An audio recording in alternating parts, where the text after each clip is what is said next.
welcome to the 8 Seconds in Overtime podcast, the first. My name is Cody. This is Clay. Hey guys, I'm Clay. How you doing? We're just going to get on here, just kind of diving into things. We just going to talk a bunch of football, and it's the off season, so we thought what better time to get started rolling on this. A lot of pro football, a little bit of college football, a lot of draft. Yep. We Draft do know season. that tomorrow the free agency legal tampering period starts, so we are going to dive in on our first episode into some of our free agents and what we think of what's happened over the last 48 hours or so with the trade market and where we think some of these free agents are going to go and what we think of the free agency classes of total. And then throughout this, we're going to dive into kind of our thoughts on some of these prospects and what we've seen on film and kind of where we think some really good landing spots would be and what we project these guys to do in their rookie season and on. Yeah, and so there's been a lot of rhetoric around this draft and this free agent class that it's not very exciting. And I think we've talked a lot about it, so I know we both disagree. And it might not be the top heaviest of all drafts or free agent classes. You know, you're probably not going to be picking all pros into the 20s. Some probably will, some inevitably will. And then you're probably not going to be getting top name free agents past day 2, if not day 1. So, but that doesn't mean that there's not a lot of really good talent that teams can use to fill out their rosters. So teams that are ready to compete or looking to take that next step right now are gonna have the opportunity to really do themselves a lot of favors in this offseason. So hopefully we see some of those teams take advantage of what's going to be on the market, both draft and free agent wise. Yeah, I completely agree. I think this draft and free agent class, it kind of both rubs me the same way.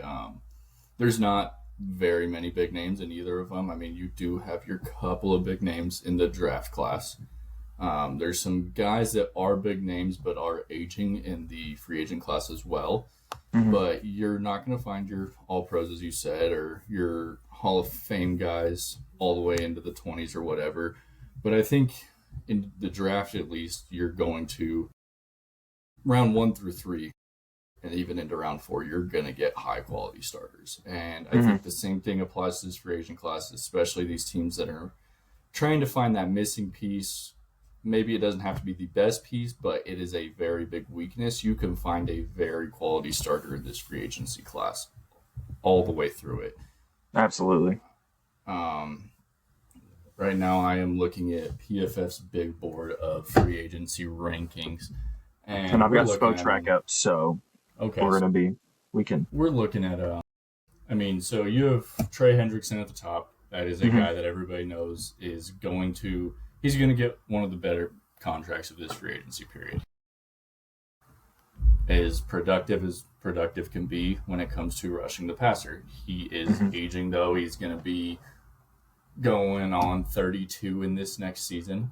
He is 31, pushing 32, start of the 2026 season, and I don't know what teams are going to be willing to give him. I think the right team's going to come around and give him a good 2 to 3 year deal for a good amount of money to be there. He's going to play 3 downs, but he's going to be just their pass rusher because they're struggling to get after the passer, and they think one really solid pass rusher gets him over the hump. And I think that's his market 100%. Yeah, no, I would tend to agree. I think that there's a few teams in there that could be looking to compete, like really compete, that think that he could maybe be the finishing point of their roster. So I think that there will be a couple of those teams in there competing for him as well. But largely, he's probably going to be looking at pretty much a slew of teams that are right there that could compete next year, depending on how their offseason looks. But that's probably the main part of his market, is those teams that maybe didn't do so great last year, or maybe even made the playoffs but didn't really perform when they got there, that think that Trey Hendrickson might be able to get them to a championship game or a Super Bowl. I kind of agree with you. I'm not really sure what his market value actually looks like, because I think he's looking for, obviously, some sort of average of $30+ million per year. I think he wants 30 a year. for And sure. you know what? Depending on what kind of team that I am, I would absolutely give Trey Hendrickson a 2 or 3 year deal with, for $30 million annual average. So like, let's just say for sakes that you'd give him a 3 year deal, $90 million and 60 million guaranteed. I personally like Trey Hendrickson, and I think that especially in this day and age, pass rushers can perform well into their 30s. Yes. I think Oh, you saw that last year with Von Miller at 36, and he was designated for third downs, but he had 9 sacks for the Commanders. mhm. So, these pass rushers, they really like the really good ones can perform well late into their careers, and I think Trey Hendrickson's a really good one. Yep. Trey Hendrickson, what I believe is, if he goes to the right team, $30 million a year, hand it to him. I mean, he's gonna Mm-hmm. put you over that edge. Mm-hmm. But I think if some of these teams get in the market for him and hand him $30 million a year, it's just going to be some of those teams that are picking in the high 15 and up. Mm-hmm. I don't know why you're handing that guy that much money, because he's going to be off your team before you have a competitive team around him to actually go win. Right. No, I A would tend to spot agree I with you. really do like for Trey Hendrickson to land, and I haven't heard very much talk around this, but a spot I really like him to land is actually Chicago. I really like Chicago for him as well. Um, That's probably my they top destination. I think it's my top destination for him, because For their him. one weakness for him, for sure. I think their one really big weakness this year was they couldn't consistently get out after the quarterback, and their defense in the back end did really well at, when they did get after the quarterback, making sure Mm-hmm. that they compromised on quarterback mistakes. It was But a when good they performing didn't get defense. after the Mm-hmm. when they couldn't get after the quarterback, that defense, if back room, it's not the best. I mean, we can just be honest, it's not the best. And when they're asked to cover for 3-4 seconds, they couldn't. They just could not do it. So a dominant, proven pass rusher, I think that's worth more than them trying to take a pass rusher in the late 20s is where they're picking. I mean, you're not going to be able to draft anybody in this draft that's going to come in and give you 14 sacks for Mm-hmm. his first year. Mm-hmm. Yeah, and if you're Chicago, you're losing Kevin Byard, who's another aging player on defense. Mm-hmm. Not on the line, but an aging player on defense who performed really well for you last year. I'm not sure. I haven't looked into if Chicago plans on bringing him back at all. I assume at this point he's going to test the market and see what I happens believe. after that. But you're losing Kevin Byard, you're losing Tremaine Edmonds, so you really need to invest in your defense, knowing that it performed well last year under the scheme, but Mm-hmm. the pieces aren't quite there to put you over the hump, and that's really what held them back in their home game against the Rams, where really They just everything went couldn't get a perfect for stop. Chicago. Everything went perfect for Chicago. Caleb Williams performed like really, really well. There was obviously, there were some things that he could have done better in there. I think there was a couple turnovers that probably didn't need to happen, but at the end of the day, he got you exactly where you wanted to be if you were Chicago. Mm. And the weather performed exactly the way you wanted it to. It just came down to defense, and they couldn't make the play at the end of the day against They just that could not top get a tier of stop. offense. Mm-hmm. So yeah, you need to invest. You need to invest in your defense if you're Chicago. There's other teams that I think really could be looking for the services of a Trey Hendrickson as well, and I know that there's a lot of buzz around Indianapolis. So they obviously I would be looking kind of in the same situation. They didn't perform quite as well as Chicago, but they have no pass rush, and they really, really need No, a they guy. don't. I don't love the Indianapolis placement just Mm-hmm. because they do. I think that Indy believes they are contenders, but I mean, you're gonna get Daniel Jones back, and what is Daniel Jones when he comes back from Achilles? How long does it even take Daniel Jones to come back from an Achilles tear? Mm-hmm. And we don't know if that was just a 1 year wonder for Daniel Jones or if it's something you can actually build around. So I don't know if going in forfeiting 30 million on a 32-year-old player, almost 33 by the time Daniel Jones maybe gets back and actually is playing, and you have a competitive football team. I don't know if that's worth it if you don't even actually know what your team is with Daniel Jones come Right. playoffs, come when it matters, because even before Daniel Jones went down, they went on, I believe, a 3 or 4 game losing streak, and then Daniel Mm-hmm. Jones went down. So Right. He was And injured. He you are broken right. his leg. He was playing on a broken leg, I remember, which Yes, is I do know that probably, too. assisted towards the Achilles injury as well. So, I don't know if I love and I have seen people put him in India a lot, and I don't know if I love that spot for him. I Just don't know. because you are. I am personally a believer in Daniel Jones, assuming he can stay healthy, because he's kind of Yes, always had that issue. Even going back to his Giants days, he was but dinged up quite a bit, and not even because of his running necessarily.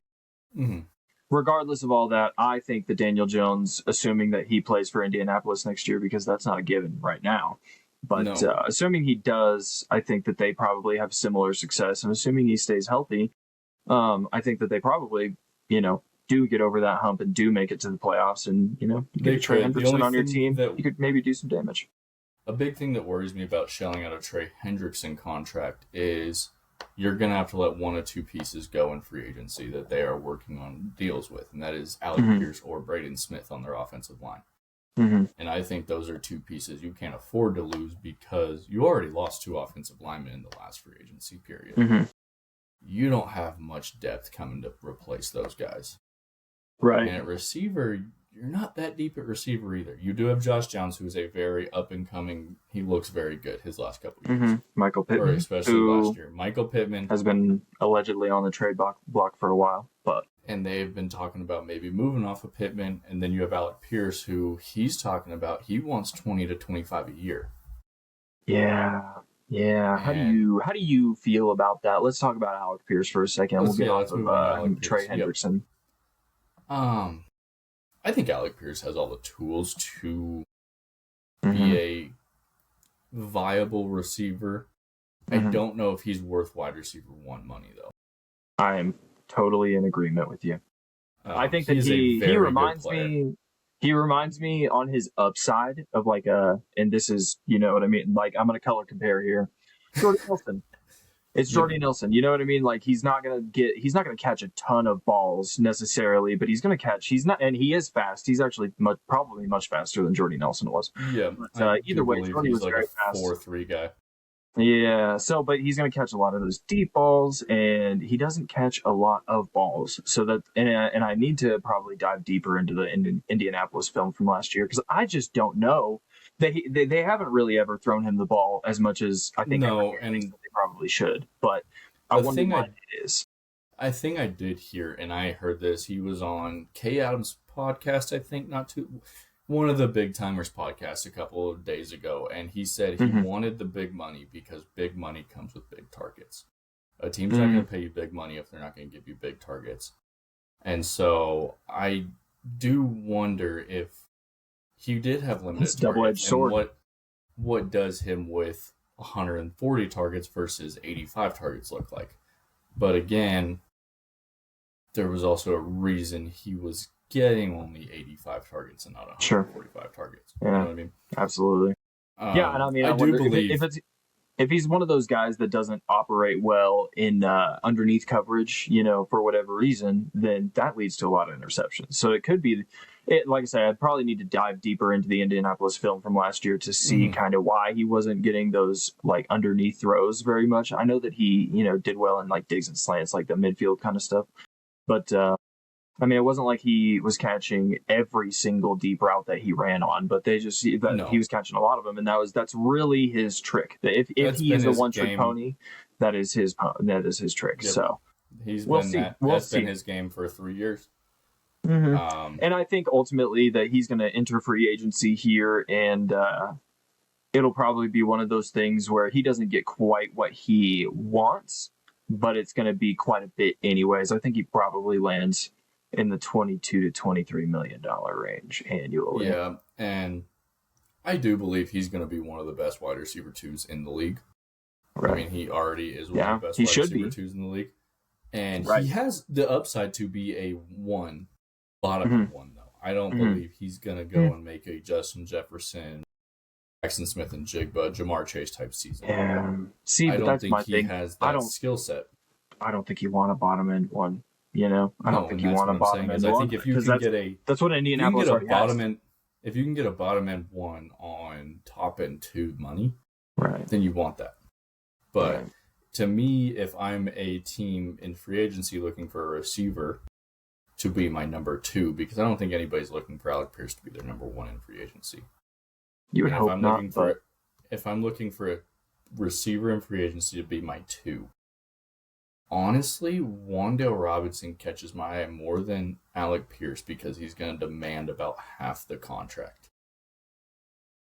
yeah, potentially. I don't know. I think some of these guys surprise us every year where they make a little bit more than you would have expected them to Christian based on Kirk it. a couple years ago. Yeah, no, I mean, absolutely. And to be honest with you, everybody hated him for that contract, but he performed. Like when he made the money and got the targets, he performed really well. And still to this day, when he gets the targets, he really makes a lot of receptions. But I think because we saw what Wan'Dale can be this year with no Malik Neighbors for most of the year. Right. I mean, what Malik went down in week 5 this year. Mm-hmm. Yeah, no, Wan'Dale really played well in a handful of games. Yeah, there's a few games where you wish you really missed Malik Neighbors. Yeah, you didn't even know he was there. But there was a lot of games where he did show up and he exposed what the weaknesses are, and he showed he can be a deep threat and not just a little gadget guy at the line of scrimmage. Right. I think. And to me, it's just I think you can get Wan'Dale for $16 a year instead of having to pay $25 a year for Alec Pierce. Sure. And I mean, honestly, the number 2 market is really, really good this year looking at who's going to be available, because you're looking at people who are going to, like, Alec Pierce is maybe the only guy I think that ends up being a number 1 on this list, but otherwise the list of number 2s is kind of crazy. Like, because you're looking at Tyreek Hill, Mike Evans, Deebo Samuel, Darnell Mooney, Jawan Jennings, Rashid Shaheed. They're all available. Even Keenan Allen performed pretty well. Diggs is here now. Yep, Diggs is here now. Yeah. Yeah, Stephon Diggs is going to be on the market. This is a very, like, if you need a receiver, this is the class you want to be in. I mean, I think I'm looking at about 25 guys here, and every single one of them have at least proven that they can be a starting wide receiver in the NFL. Sure. I mean, you have 25 here who... Is it 25 guys? You might be seeing more than me because George Pickens isn't on this list for me. George Pickens isn't going to be a free agent. No, that's what I was just about to get to. Is George Pickens is on PFF's. He's number 2 on PFF's list for free agency, and he's never going to see the light of day in free agency. Dallas is getting. I think what Dallas did is they're going to give him this 1-year franchise tag, and then restructure him during the offseason. He's not going to sign his franchise tag. I don't believe. I've heard reports that he's going to wait out for a contract extension.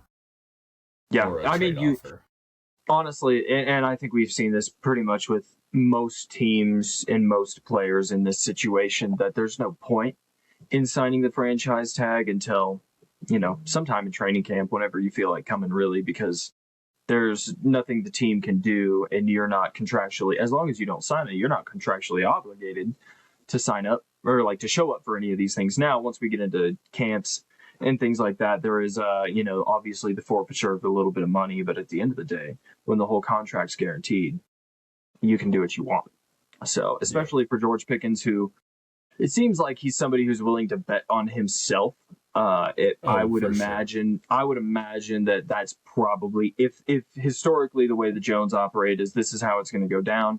It's going to go all the way probably 2-3 weeks into training camp, maybe more, before a contract gets done. It may, it could even be the week before week 1 of the season before a contract gets done.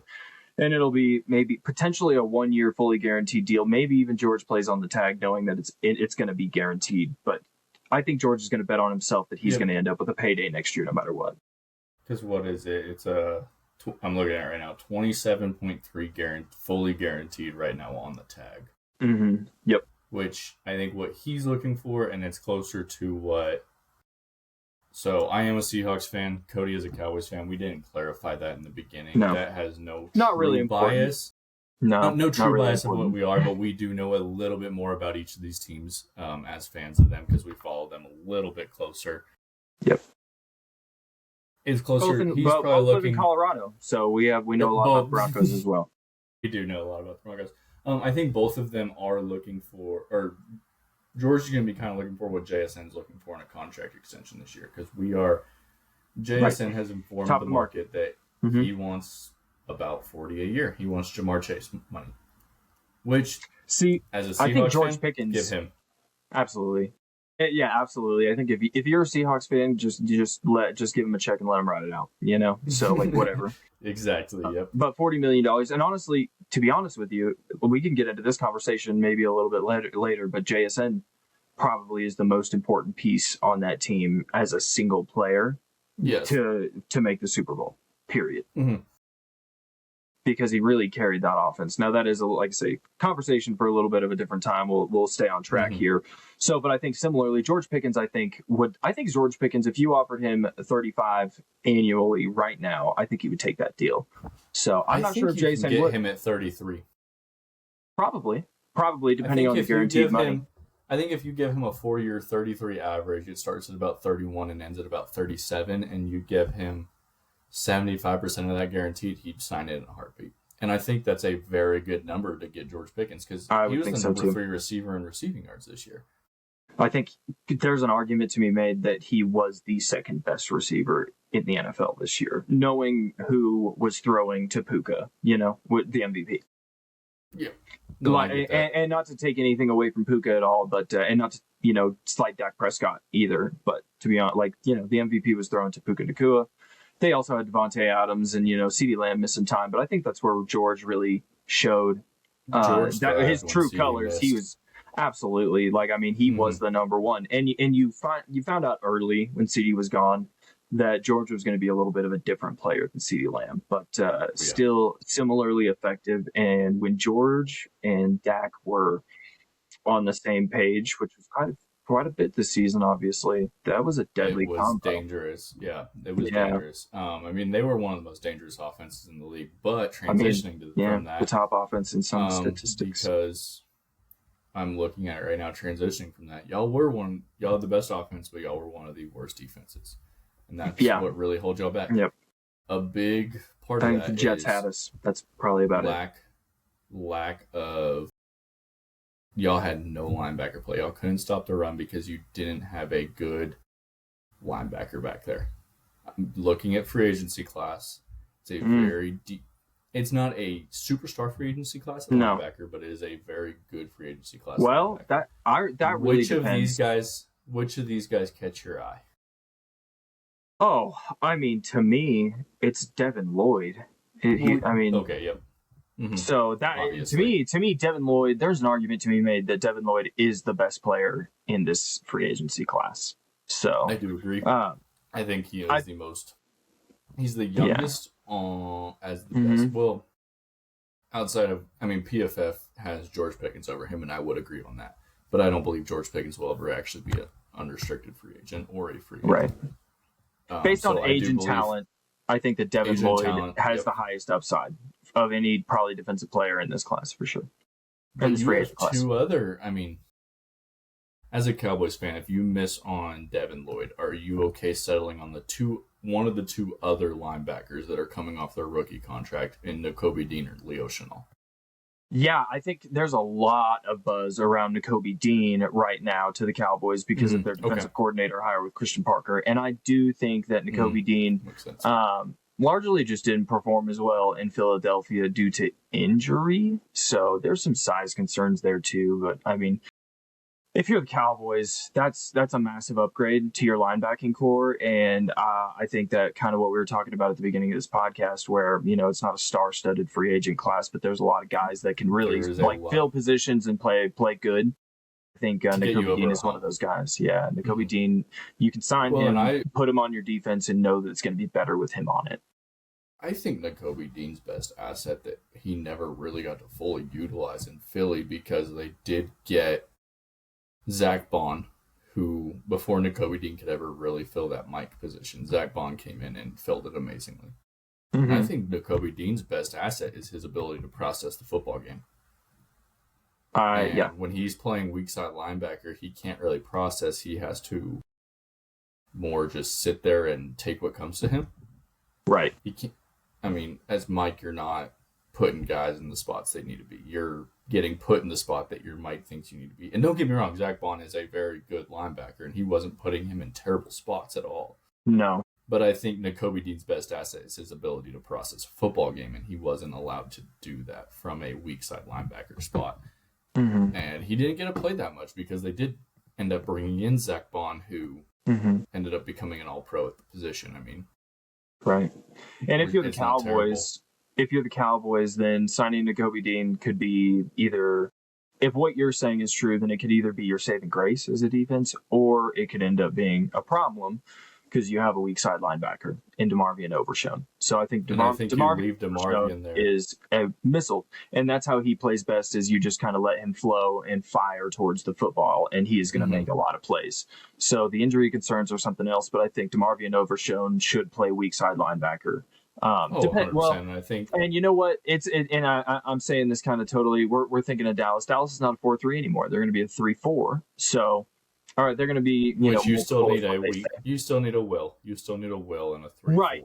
Yeah, no, absolutely. You definitely do. But I only say that because I don't know. So maybe Nakobe Dean could end up playing more outside linebacker, and so could DeMarvion Overshown because of their ability to drop. What would be real if y'all really are truly moving to a full 3-4? Leo Chenal is the one that catches my eye over. I love Leo Chenal. He has shown ability to sit on the edge and set an edge. Mm-hmm. He's played edge before. That kid. Yeah. Wyoming, shout out. Play some football. Yep. I did not even realize he was from Wyoming. I think technically, I think it says most places that he was drafted out of Wisconsin, which he might have been drafted out of Wisconsin. He might have transferred. He did transfer to Wisconsin. Okay, he's a Wyoming Cowboy, though. Hopefully recognized. Leo Chenal, Wyoming Cowboy. Go Pokes. But this is a very, because you have 4 guys in this class that are true veterans, or 6 guys that really, because you have Bobby Wagner, Mario Davis, Alex Anzalone, Tremaine Edmonds, Willie Gay, and Eric Kendricks. Those are 5-6 guys that I just named that are true veterans at the position. Milano and Okereke. Are they in there too? I didn't even get that far down. Milano and Okereke. Yeah, underrated. Those guys aren't going to have the same name as everybody else, but still probably just as good as anybody else in there too. Those are a bunch of veteran, aging. Yeah, a lot of these guys are aging, but Jermaine's is showing a little bit. Well, similar to but a lot of these guys are guys that you can bring in for a 2-year cheap deal, and they might not play 60s, or they might not play the whole 90% of snaps on defense, but their value is not on the field as much as it is in the locker room to your young guys, especially with like the Cowboys having the Marion, who he just wants to fly to a football. It's 0 to 100. There's no in between. Not saying a guy like Bobby Wagner should be signed to the Cowboys. That's not what I'm saying at all. But a guy like Bobby Wagner coming in, or even Jermaine Pratt, he's going to play 60% of your defensive snaps on a 1-year deal and just mentor, because that dude has seen a lot of football. Yeah. And I think the Cowboys, to be honest with you, are probably looking for, I would imagine, a veteran and a young player to add to their linebacking core, knowing that they have DeMarvion Overshown, who I believe will be healthy for the beginning of the season for training camp even, but assuming that he is, and I'd have to check into that. He's just hurt so much. I'm sorry, DeMarvion. Assuming that, DeMarvion's going to play one of your linebacking spots, you probably, in my opinion, the Cowboys are probably going to play a lot of nickel and dime defense next year, and I think, based on what Christian Parker did with the Philadelphia defense and kind of what he was working with the Denver defense as well, I think you're really looking, if you're the Cowboys, to have 3 safeties.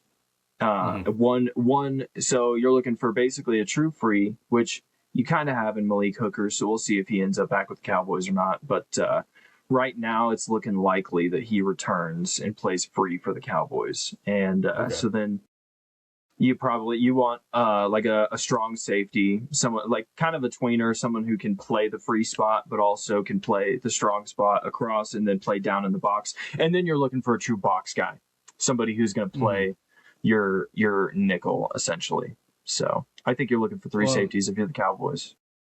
I think or a corner that tackles really well.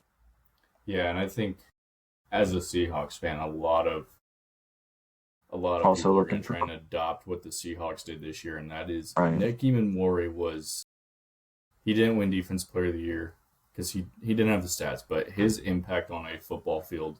Yeah. I mean, he almost won our defense. He was the corner piece of a defense to win a Super Bowl as a rookie. For sure. Yep. And I think a lot of people are going to start to adopt that because Mike McDonald did that with Kyle Hamilton in Baltimore, and that was the best defense in football that year that he was there. And then he leaves. And don't get me wrong, the guy that took over for him, I can't remember his exact name, Baltimore's DC. We actually just hired him to be our inside linebackers coach. Yes, Zach Orr. We just hired him to be our inside linebackers coach, actually. But he wasn't as schematically advanced, I think, as Mike. And Mike just brings some stuff out because Mike still's calling our defense to this day. I mean, he didn't leave it off to anybody. And his ability to use that safety to play corner, safety, and linebacker all at the same time, I don't know what he's actually playing. Sure. Is I think that was honestly that was the trick to that defense. Yeah, that was the trick to that defense is that I think, I'd heard or read somewhere or whatever, and I think a lot of people know this information by now that they really only have, what is it, like 5 to 9 different shells that they run all their coverages out of. So it's a simple defense to understand, like if you're a player, to know where you're supposed to be. So as far as digging down deep into the scheme of the defense and understanding, I don't know how simple it is, but I know that on the outside looking in, it seems like a simple defense that is complicated to understand for the offense because they line up roughly the same every time. And then as soon as the ball's snapped, people are flying everywhere. You know what I mean? I got guys dropping into coverage where I thought were coming, or you got Nick. I thought it was man. Nick Emmanwori was he was the spirit. He was the tip of the spear to all of that because Nick Emmanwori, he was lining up over the number 2 or number 3 on his side. Yeah, almost. I'd say probably 85% of the time.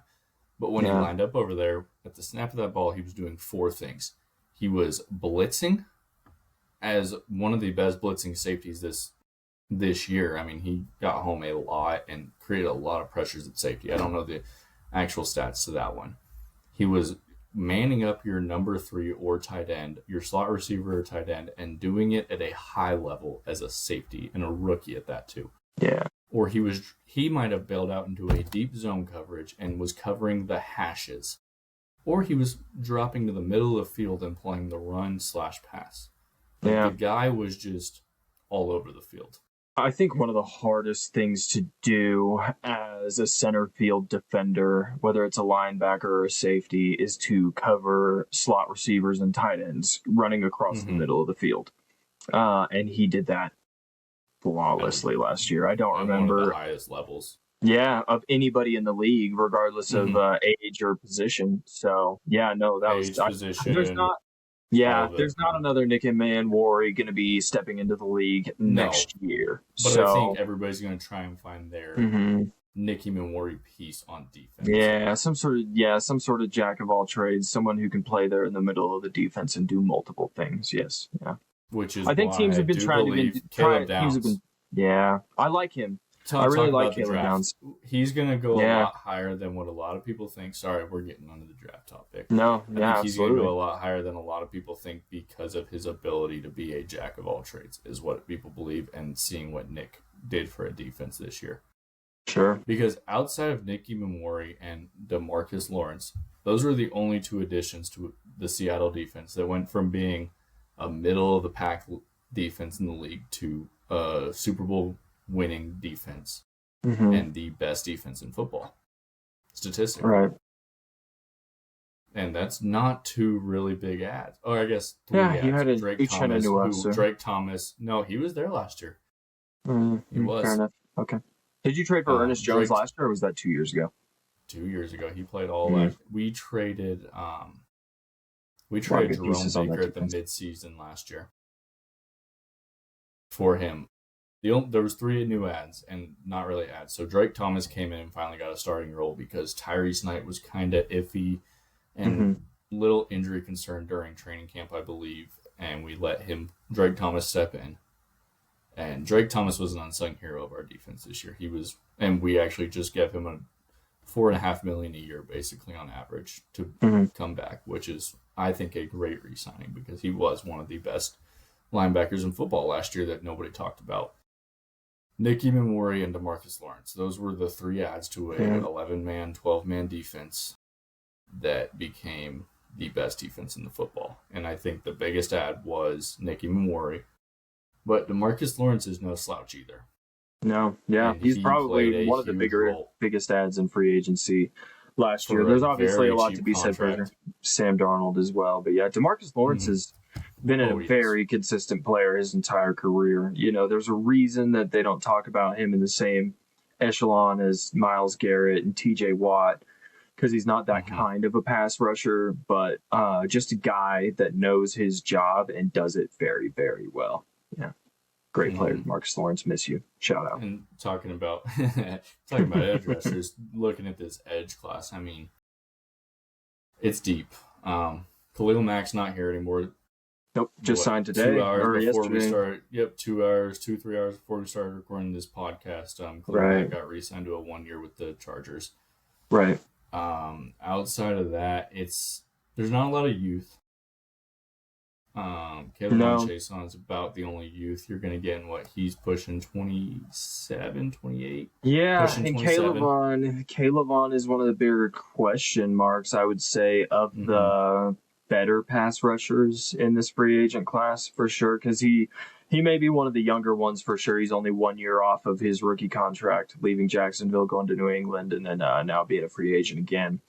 But he really only performed the 1 year this last year in New England. And, you know, the stats were good, and he was definitely making an impact on that defense. But he only had 7.5 sacks. So I don't know. How much do you pay a guy like that?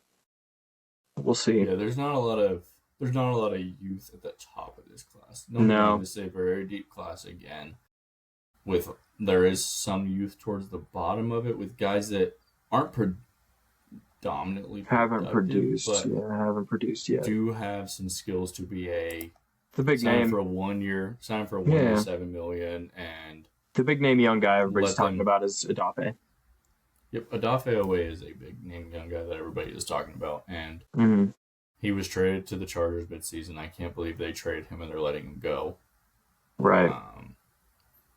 Or traded for him and they're letting him go after half a year.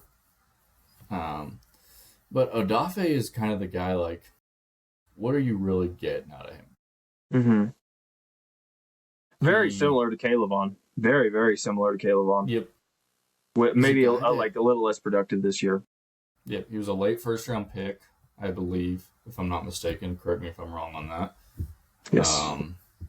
He was a late first-round pick to the Ravens. Mid-20s, like 26 something. And he was good for him, but he was never great. He never really was the guy on that defense. He produced when they gave him the opportunities.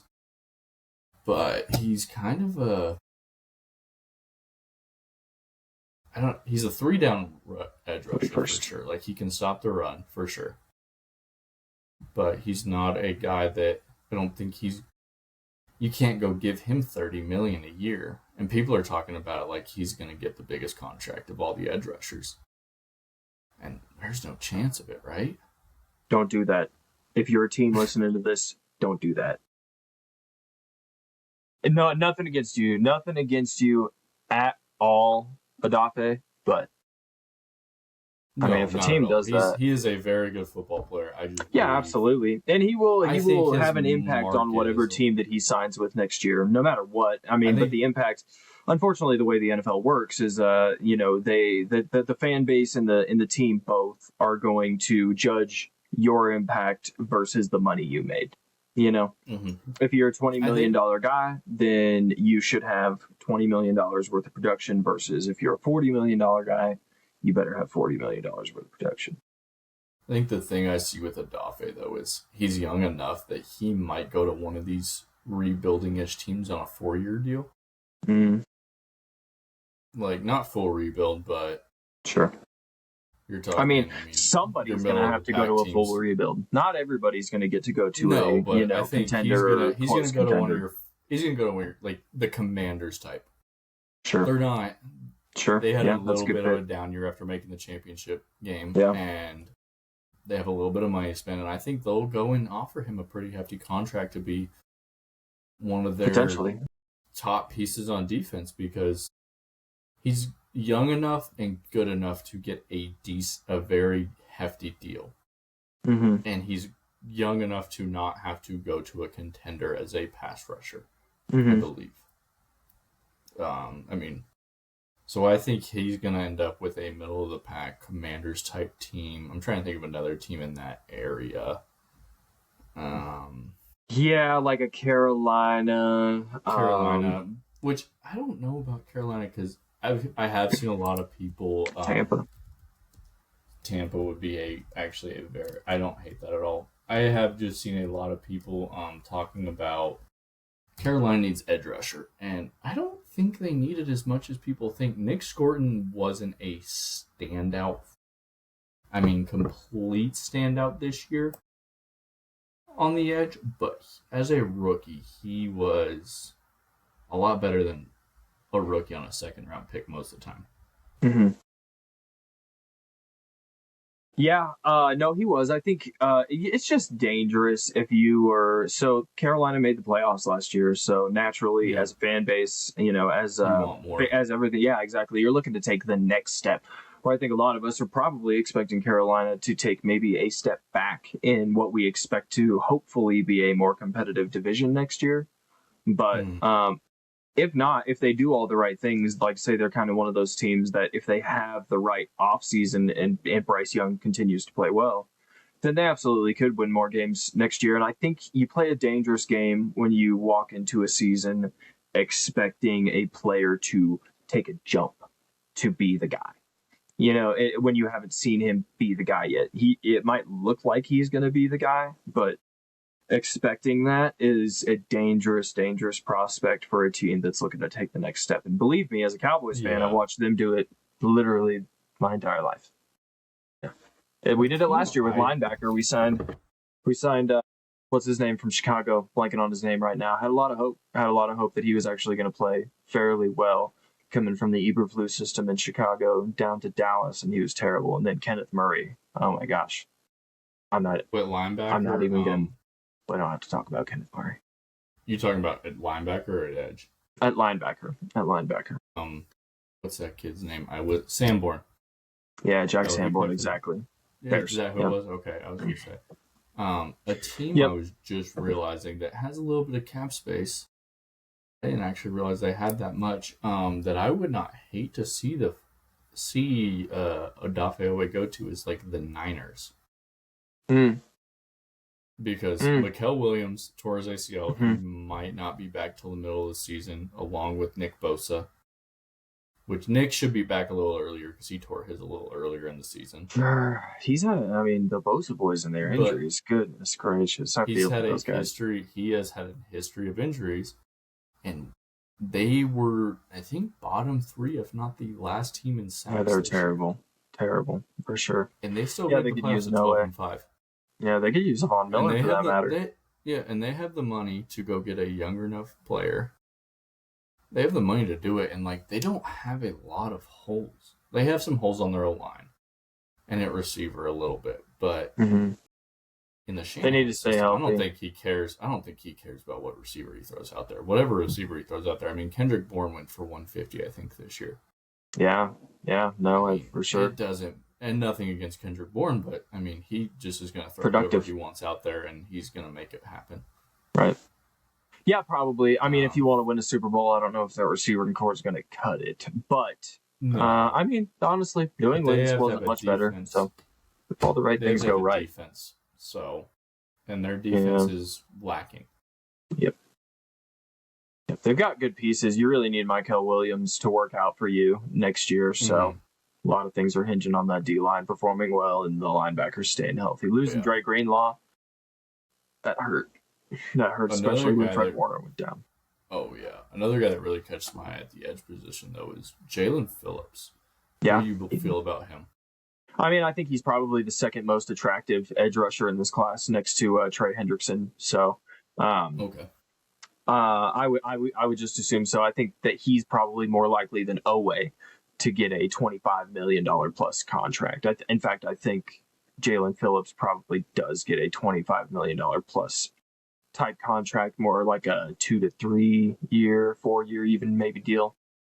But I really like Jalen Phillips. He's been similar to DeMarcus Lawrence, productive when he's on the field, not a top tier pass rusher, but definitely has moves in the bag to be an effective pass rusher and sets the edge very well. I really liked him coming out of Miami. Guy that plays with his hair on fire, and I don't know. He's just a good football player. So I think he probably, assuming that he stays healthy, and he doesn't have to stay healthy to deserve the money. I think he deserves the money that he's going to get. But once he gets it, you obviously hope that he's going to stay healthy too. And we are talking about a guy that had to medically retire in college.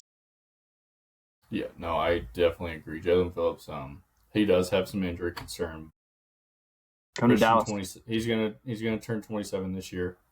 When the 26th season starts. Mm-hmm. He's been very good. Eagles went and spent, I think, a second-round pick to bring him in. Maybe a third. Yeah, it was definitely good compensation. I'm not 100% sure. I was going to say... what the compensation was. 100% agree to that, if you'll pull that up. Yeah, but I will. They went and spent good draft capital to bring in a guy because he believed he was the missing piece. Like, the guy, he's good. Yeah, good player. Like him a lot. He's a very good player. I liked him a lot coming out of Miami. He was very good in Miami for the Dolphins. Third round pick. Okay, so I was wrong. A third rounder. But he was a very productive player for the Dolphins when he could stay on the field. But let's be honest, nobody on the Dolphins can stay on the field. I don't know what's going on over there. I mean, Bradley Chubb was off the field 24/7 also. I was going to say, them, Houston, and Los Angeles, what is up? Chargers, I mean. But Jalen Phillips, he is a guy that he's going to set an edge and he's going to be a physical, hair-on-fire football player. Good player. And when you say reminds you of DeMarcus Lawrence, I've been looking at him and we are missing out on edge. And I think Seahawks are going to actually... We haven't done it yet, and I wouldn't be surprised if we don't, but to me, I believe we should. I think we should cut Uchenna Nwosu as a Seahawks fan. Because he is at a very big contract. I think it's $16 a year. That's reasonable for a pass rusher these days. But he isn't playing much because he's hurt a lot. That's why he's making half the contract. He's not playing a lot, and he's hurt a lot, and Seattle rotates pass rushers a lot. I mean, DeMarcus Lawrence even, who we just gave, a very big contract to. He's only on the field 60% of the time. But this is a guy that could come in and be a DeMarcus Lawrence replacement or play on the other side of DeMarcus Lawrence because we're letting Buggy Mafe go. He's going to walk in free agency. He wants too big of a bag. We're going to probably cut Uchenna because he's way too expensive for what we're getting production-wise out of him. Mm-hmm. I think a guy like Jalen Phillips would be a perfect fit. Yeah, Younger, he'd be a really good timeline a little bit. Sure, absolutely. No, yeah, he would fit your Super Bowl window, assuming that if you're Seattle, you think you have the window open right now, which we'll get into probably down the line here. Is what is Seattle doing with their Super Bowl window right now? We will talk about that at some point. But assuming it's open, and I don't know what we're doing. I think they're going to play in free agency. I'd heard today that maybe they'd be interested. So we've been talking a lot about letting Kenneth Walker go. that's kind of a questionable move from Seattle, but maybe Travis Etienne fits more I have heard of what they would like. Yeah, somebody who can play 3 downs, catch the ball. We can transition right there on this running back market. This running back market is deep. It is not a Saquon Barkley, Derrick Henry, Josh Jacobs running back market, but it is a deep running back market. You are absolutely missing out on Breece Hall. He got franchise tagged. He is not going to be in the Breece. Market. Sorry, man. Yep, I do not know what the New York Jets are doing over there. I believe they're going to field 53 men. I know that. They're going to field 53 men, that is for sure. You're going to about to pay Breece Hall $14.3 a year to probably worth it for one more year. Shout out Breece. Yeah. He is worth it. Breece Hall is definitely worth it, but you're going to pay him that to be there for one more year. One bad year. Not really contribute because you're not going to do much. I mean, he might contribute everything. He might be the whole offense. Yeah, no, you're not wrong because we don't even know who's playing quarterback for them. I think Tyrod Taylor is still the starting quarterback. Derek Carr. Can you get some veteran stabilization in there? Aaron Rodgers, sit down. Sit down, Aaron Rodgers. But outside of Breece Hall, you have Kenneth Walker in this class, Travis Etienne, Rico Dowdle, who had an insane resurgence to his career. I shouldn't say resurgence, but insane. Pop he was good in Dallas. Yeah. Insane pop in production when they gave him the RB1 role when Chuba got hurt. You still have very good production outside of that. I mean, Tyler Algier, PFF's dumb, and they're showing Javonte Williams. He's signed. Right, yeah, which you talk about that for a second. How do you feel about, what is he getting, 3 years? Yeah, 24 million. 3 years, 24, 16 guaranteed. Yep, so $8 million a year. So you have him guaranteed for this year, next year, basically. I like Javonte, and I think that he's probably going to have a productive next couple of years for us, most likely. I don't know how deep that production really goes, though. Like, did he cap this year? Like, is this his best year? I think there's a good chance that this last year, this 2025 season, was maybe the best that Javonte Williams had to offer. And we'll find out. And he could turn right back around and do the exact same thing for the next 2 years. You keep him for a third year and, roll the dice and see where it goes. So $8 million could end up being a bargain for Javonte Williams. Overwhelmingly, though, I think that he's probably destined for a little bit of a step back. So I didn't realize how good he actually was this year, I guess. Was it? Is like 1,300 yards? 12, almost 13, something like that. I think he had like another 1201 for 11. Yeah, what did he have receiving, like 4? It doesn't show me that. Maybe not. I don't know. He's not much of a. On PFF's website, I thought he ran for like just over 1,000. I didn't realize he was. Yeah, no, I mean that offensive line, specifically in the middle, which is where Javonte thrives, is very good. You know what I mean? We like Tyler Beebe is Cooper Beebe. Goodness, sorry, we have so many Tylers. Cooper Beebe. Cooper Beebe is a really good center. Obviously, Tyler Booker, rookie last year, played extremely well at the right guard position, just like we kind of expected him to. And then our left guard, Tyler Smith, who did play left tackle towards the end of the season, is an all-pro, obviously. So probably we'll touch on that a little bit later as well. We'll get some more info as the Cowboys move into mini camps and things like that. Whether is Tyler Smith going to be playing left guard or left tackle next season? No, we don't know. That we do not. It depends on what they do in free agency. Yeah. What I wanted to hit on here, though, is Kenneth Walker is the top name in free agency. What do you think his price is, and where do you think is his best fit? Well, knowing that Javonte Williams made $8 million, if I'm Kenneth Walker's agent, I'm definitely getting more than that after a Super Bowl MVP. So I think the big thing with Kenneth Walker and why he's asking for about 15 to 17 annual average. Well, I think the Seahawks we don't always get what we ask for him. But I think the Seahawks are talking 13. He's not intrigued. Interesting. His agent believes he can get somewhere from 15 to 17. Maybe But he can. outside I of don't yeah, know. I mean, I I don't think what know. he did in the playoffs showed a lot of people. I mean, he wasn't the most productive this year just because of.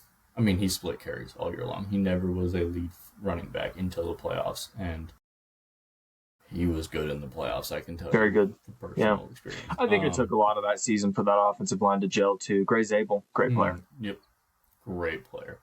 But what do you think is ideal landing spot for Kenneth Walker? I don't know if there's a lot of buzz around this right now, and I don't know what their cap situation really looks like, if they'd even be willing to do it. But knowing that how last year went, I mean, all right, so I'd be looking at the Denver Broncos. I think that's the best case scenario for Kenneth Walker, and maybe for the Broncos too, because you already have. Why am I blanking on his name right now? The rookie, I really liked him coming out last year. RJ Harvey. RJ Harvey, thank you. I think he showed last year that he can be a really, really good third down guy. So if you don't believe that Kenneth Walker is going to play a majority of the third downs for you, then you already have that guy that catches a lot of balls and is very productive catching the ball, and can run the ball pretty effectively as well in the backfield as well. But if I'm Denver, I don't want RJ Harvey being my number one back going into next season. And as much as I love J.K. Dobbins, unfortunately for him, it just continues to happen, the injuries. So I don't know if I'm Denver, if I can trust that he's going to be available for me when we need him in the playoffs. So I'd be looking at Kenneth Walker. I think that's the ideal situation. Otherwise, I mean, I think that there's at $15 million, even if coming down from 17 at $15 million, I'm not sure. Washington, maybe I could see throwing that kind of money at something like that has that kind of money to throw at something like that. Miami has no money. Arizona, I could really see Arizona or Tennessee. Yeah, move off. There has been, because Tony Pollard hasn't been the guy that you thought Tony Pollard was going to be when you signed him. No, he's had some injury problems, and I think that's why Dallas didn't pay him. He looked so good whenever he was backing up Ezekiel Elliott, but there was a reason that he didn't start over Ezekiel Elliott until his last season in Dallas, and that was because the coaching staff didn't believe that he could be a lead back. And you heard that coming from the building before he left Dallas, that they didn't think that he could be a 20 carry per game type guy. And he went to Tennessee, and don't get me wrong, he was a productive player, but no, he's not a 20 carry per game type guy. And for some reason, this is what I don't understand. They stopped throwing him the ball seemingly in Tennessee, which that was where, in my opinion, that was like half of his game in Dallas was catching the ball. Another team I could see really pursuing Kenneth Walker hard, they have a guy, but I don't know if they're 100% invested in that guy, is Chicago. Sure. Yeah, no, I mean, they definitely ran that running back by committee. I don't think you want an young guy. Is DeAndre Swift still under contract? DeAndre Swift, I think, is on contract for one more year. I think so. But I don't know if Ben Johnson doesn't like Kenneth Walker a little more and just cuts DeAndre. I mean, I think he definitely would like Kenneth Walker a little more. DeAndre has been largely disappointing, and I only say that because of his talent level. But, you could do better, for sure. So, Kenneth Walker would absolutely be an upgrade. I think those are what I've seen as the two best landing spots for him. Is the Titans or the Bears. I have seen a lot of Bears references. But outside of the top guys, I mean, you have Kenneth Walker, Travis Etienne, and Rico Dowdle. Those are your top guys. They're going to get RB1 spots for teams that are needing running back by committee, but RB1s. Because nobody's running straight true RB1s anymore. I mean, the Eagles are with Saquon. The Ravens are with Derrick Henry. I mean, the guys that have their... The guys that can handle that kind of carries. Yeah, there's not... Yep. Not that many of them. Outside of those guys, this is still a really good running back class. And who do you have somebody that really catches your eye in this running back class outside of those guys that can come in and be a true contributor and push a team over the hump as a running back by committee RB2 type guy?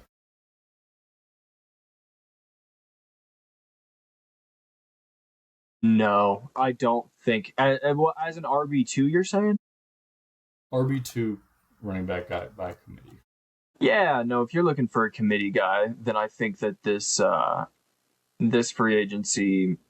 I'm not going to say it's full of them, but there's some names that I like. I think Kenneth Gainwell is a good player if he's not going to start for you.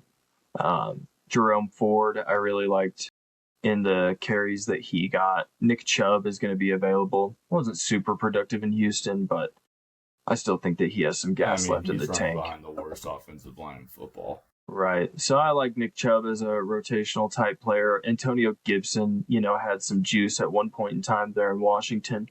There's some players in here that I think can come in a secondary type role and definitely have some production. There's probably some names that I'm not getting as deep I think Rashad White is the guy that really catches. It's a veteran.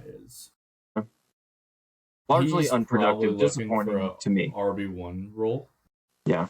But Rashad White can do it. And the thing that I really like about Rashad White is his ability to do it in the receiving game.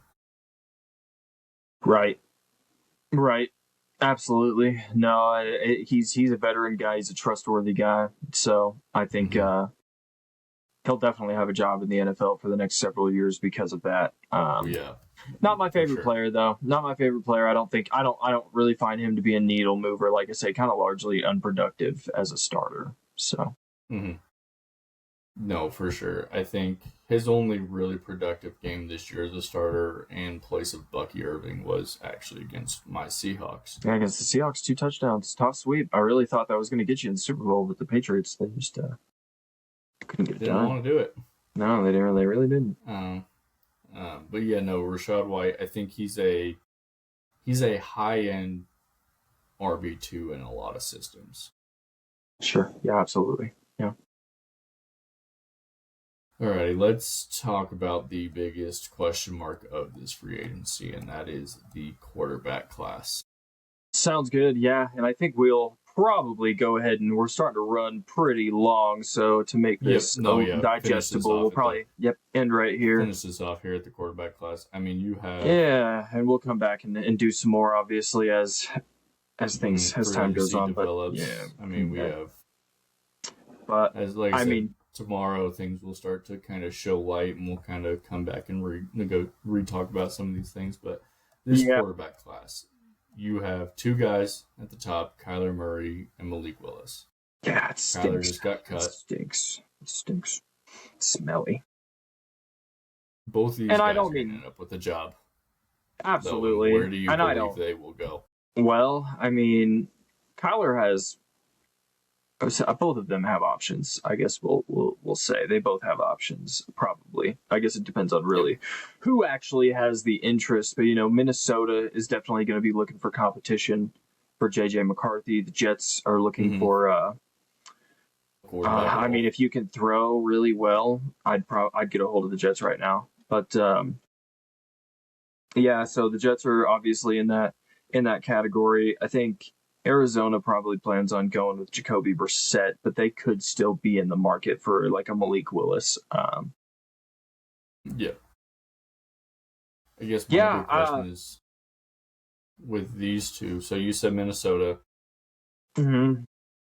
Which one do you feel better about? I think I see Kyler going to Minnesota as a second option because you can get him for cheaper. I think Malik showed too much this year to get him on a cheap deal to be a competition quarterback.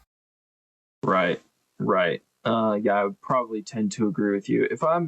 I think if it depends. I think your two different teams are going to be going for these type of players in my mind. If you're going for Kyler Murray, then that is we have our coach.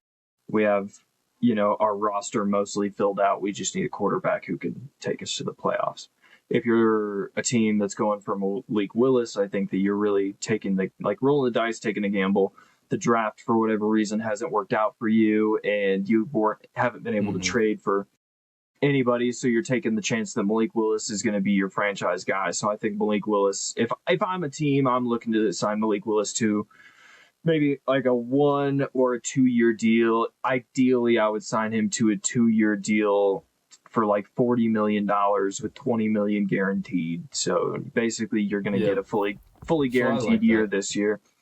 But that's just ideal for me. No idea if that's even going to happen or not. Mm-hmm. But yeah, two different teams are going to be looking. I like Kyler Murray. I like Kyler Murray in Minnesota. I mean, because I think that he's a veteran that has matured at this point, and he can probably step into that offense. I still think highly of Kevin O'Connell and his ability to coach quarterbacks. So, I think the biggest thing is, I think Malik Willis is going to get the Sam Darnold type contract. 1 year fully guaranteed on a 3-year deal with the option to get out after 1. If it doesn't work out after 1, no harm, no foul.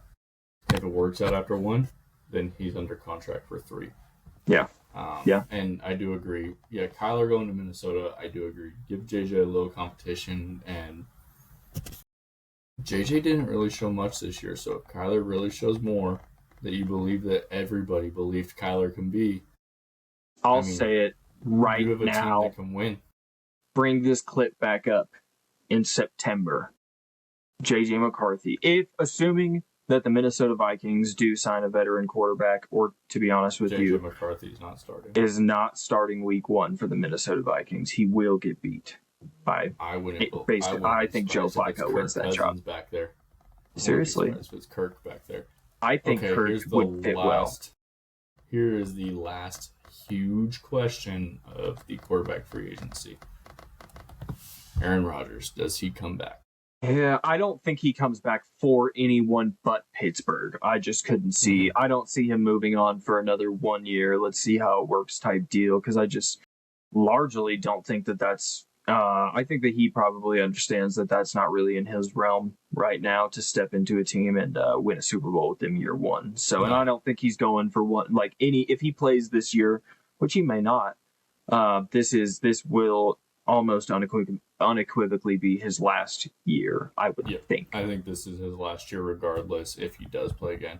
Yeah, I think there is a chance he returns to Pittsburgh. Just one last try with Mike also. I would. And won it with Mike.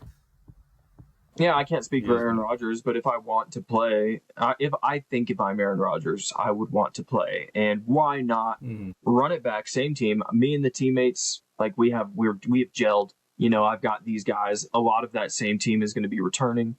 You're gonna have Darnell and Pat Freiermuth and DK Metcalf, and I know they're potentially losing Calvin Austin here and stuff like that. But yeah, so I mean, I don't see why Aaron Rodgers wouldn't come back and play for the Pittsburgh Steelers again. So otherwise, I don't think the Steelers have another option at quarterback, to be honest with you. I think if Aaron Rodgers doesn't come back, you're probably looking at Will Howard week 1.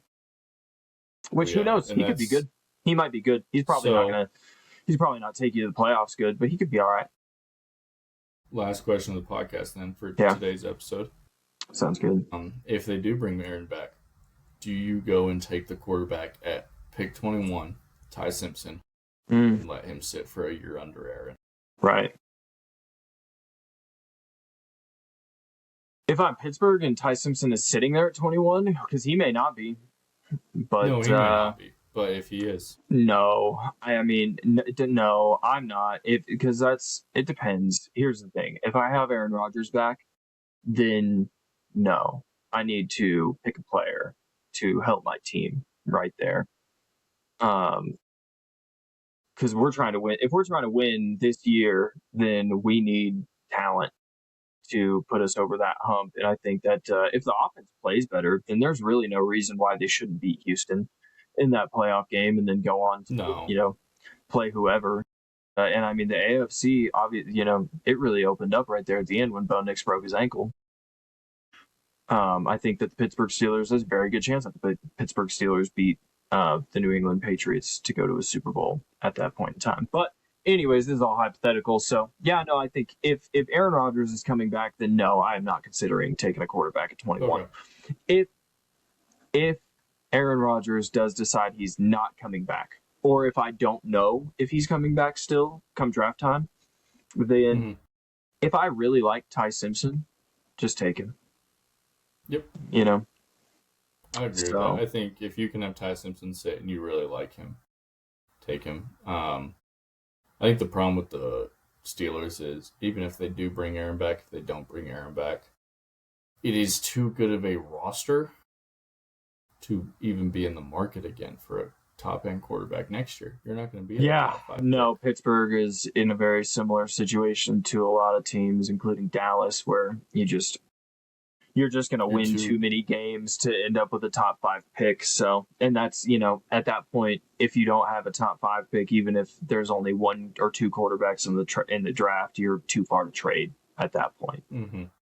Without giving up a lot. To be, which we projected this year to be, so we'll obviously projection, but next year projects to be a very good quarterback class. So absolutely, we'll kind of see what happens there. But yeah, which you never know what could happen. But to be honest with you, I do believe that with the talent that is coming out at quarterback next year, there's bound to be 2 or 3 of them that are pretty good. So we'll see as we get closer. But the next season has to happen first, obviously.